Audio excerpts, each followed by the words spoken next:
People have different sensitivities, and that's across the board with parapsychology, that, you know, to some people will have experiences and other people might be just too focused and left-brained and just not tuned in. It doesn't mean something's not there, it just means that they can't perceive it.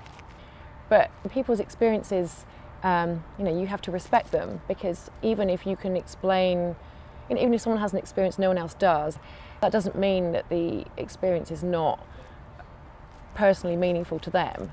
So I have to be careful as well at saying, well, you know, you didn't have a ghost experience, because you did. You had a ghost experience. It's a different question whether there's anything anomalous going on. And ghosts are felt to be one of the most frightening types of paranormal experience, but there are different types of ghost. Senses of presence, like without actually seeing anything. There are experiences of presence following some people, or the experience that something might be there in the room, knocks, noises that have been heard.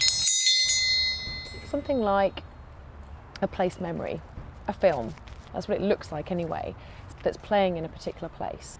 Other types of ghosts are experienced by people who have lost a loved one, and sometimes there is more interaction then, but normally those experiences are actually quite psychotherapeutic, and they can really help the person who is bereaved. The ones that seem more frightening are ones that happen to people when they are in sleep states.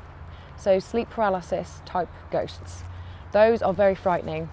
So that's where you might wake up and your body is paralysed but your mind is awake. One of the possibilities for ghosts is that it might be ESP. You know, there might be information about an old building, for example, that exists somewhere. Information about people that have died in a building. Older buildings might be more likely to have things like water. So the presence of water is supposed to be implicated in some haunting type experiences. There was another incident where I think there'd been a Christmas tree and some decorations that seemed like they'd been removed from the tree. The way that they explain that is that there is a little girl that may have moved these things, and I think somebody had seen an apparition of a little girl as well. So you've got a mixture of things.